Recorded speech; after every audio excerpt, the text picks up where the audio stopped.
Garrett Blevins here with an overview of a bunch of days. Got behind on these videos, so I'm throwing 3 days in here together. This is the entire first week of kind of my basic main reintroduction to regular training. I had done 2 weeks of kind of low volume, or I should say maybe lower volume reintroduction, and then this is kind of the first basic week. So the way that the outline of the program is that I'm on right now is I squat, bench, do some sort of rowing motion, and then another bench press movement on day 1. Day 2 is bench press rows, bench press chin-ups, and then day 3 is squat, bench, deadlift, bench. All of the deadlifting rather you're going to see me doing is going to be with singles, and so the percentages go up from pretty low percentages with a lot of singles, like 15 of them, up to less. I think it gets down to 8 or 10, something like that, by the end of the next 4 weeks, and the intensity increases across that. So on a lot of these, because I have so many days together, I'm just putting the first and the last sets. It's almost kind of like Lane Norton style, where he does a bunch of training footage, because there's just too much going on. I had some really interesting comments and discussions on the theological issue videos that I put up. So if any of you are interested, you can go back and read over some of those. There were some interesting discussions with a few people, but they did take up a lot of time and just took really the time I would normally allocate for video editing with that. But I think it was important. More on that later, though. As to the work here, you saw those squats. One of the things I'm doing with my squat is I'm trying to keep my shins just a little bit more vertical. I'm actually feeling a lot better recruitment of the posterior chain, hamstrings, lower back when I do that, and feel stronger. Bench press is feeling okay, but I have had a couple of RPE 10s slip in there where I didn't intend them. This was because I was doing some timed rest periods. I was trying to keep the rest periods on these workouts about 3.5 minutes, and I talked to my coach about it, and since then have kind of moved away from having any sort of timed rest period. There's no footage from day 2, so that was the bench only day. And then this is kind of the lowest reps, heaviest weight of any day that I have in my program. And so I didn't record any of the squats on this day, however, but I did record the bench press here, 5x5 at, what is this, 370, which is a pretty good amount for me to be doing a 5x5 with, though not crazy. You'll see I'm going to have to do some, I think, sets of 7 with this later on. And again, that's one of the other reasons I have to have longer rest periods, because I can't repeat those high rep sets of 6, sets of 7, if I don't have a lot of rest in between. And by a lot of rest, I mean like 6 to 8 minutes maybe. 8 would be nearing the end if I did maybe 4 or 5 sets of 7. I would definitely have to take maybe 8 minutes in between.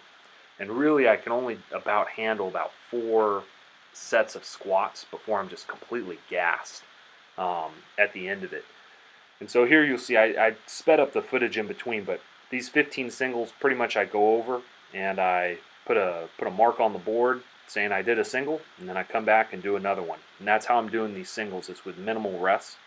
I'm pretty happy with my form, but one of the things I'm working on with my sumo is a better setup position. I think I'd been setting up too vertical on my sumo poles, when really I needed to bring my hips higher by about 1 inch and actually lean over the bar a little bit more. You want to be as upright as possible, but really it's the back of the arm, kind of where the tricep is and where the crease of your shoulder comes into your armpit from your arm. That's what you want to be directly over the bar, because if you're too upright, you're really going to take away some of that power. You're not going to be able to recruit the back and really lock out the reps well.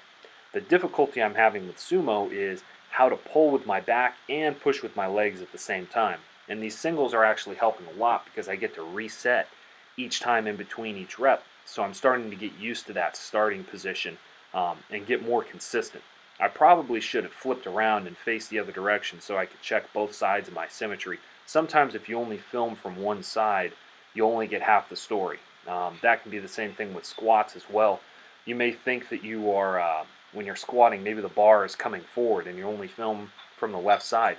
Well, what if instead of you actually leaning your entire body forward, you were twisting the weight and the bar is going back towards your right heel and forward towards your left toe? You wouldn't be able to tell if you don't film from both sides. So it's something I need to do. I actually need to buy a tripod, because I usually just lay the camera down on a box or something like that to film. So in any case, these are kind of boring. I probably won't leave all my singles in again on deadlift, but I put these in here really for the form work. This is more helpful for me as I go back over and review footage and look for things to change. I really like my shin angle on this. You'll see as I bend down, pretty much my knee stays in just about the same spot as when I'm standing, as when I grip the bar. That's a good shin angle for me, but it also requires that my hips be a little high and that I bend over and use my lower back. However, since my lower back is pretty strong and can deal with a lot of tension, especially from that angle, it works out well for me. The close grip work that I've been doing has been very close grip work. I've been bringing my hands in more than usual.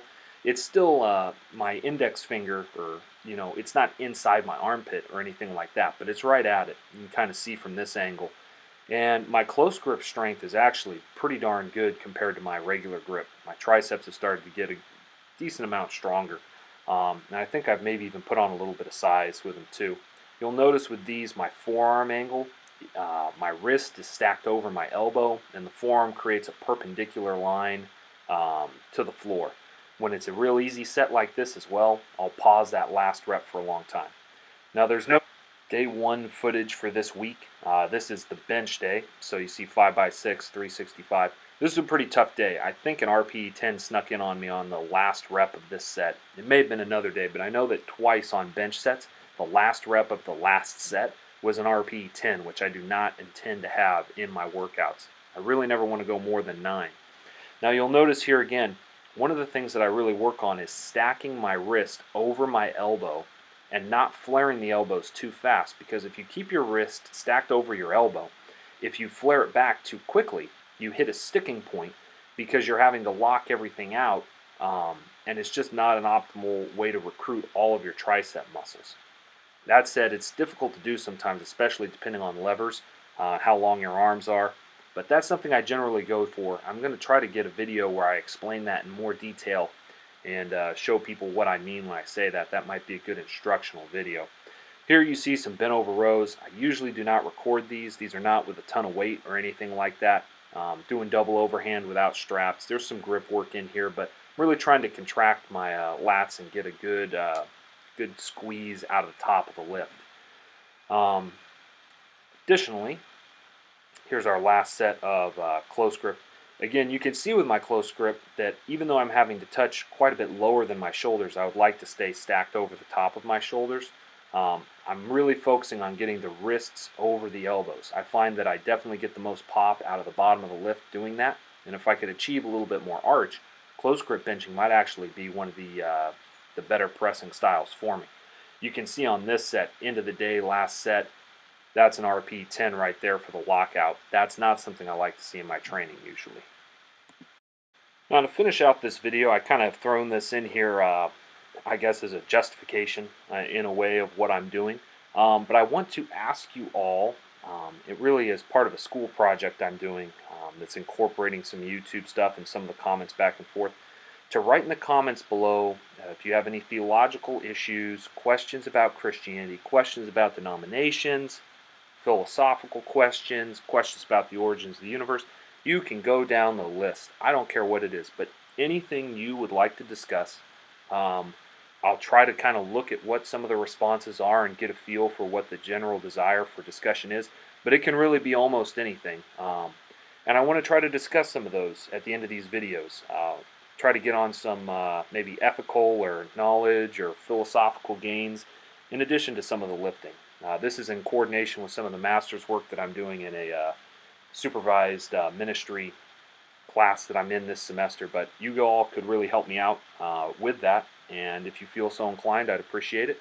For those of you who are not into that sort of thing, feel free to skip the end of the videos, as you probably already do. And I've always been amazed. I give credit to this entire subscriber audience at how respectful you all are. I've had people remark to me how they almost never read the comments in YouTube videos because how weird and negative and gross some of the stuff is. And I told them, I said, hey, well, you can always read the comments on this channel, because this subscriber base that I have, you all are just pretty amazing, and I'm pretty proud that this community that we have, at least in this area, is very respectful, even when there are very big differences of opinions. And I want to say thank you to all of you out there who have been respectful and entered into debates and been civil and thoughtful and compassionate with each other as we're all trying to become the best people that we can be. That said, I would like to have a little bit more of that, and I would really like some of you out there to steer the conversation so it's not just what I'm always thinking about.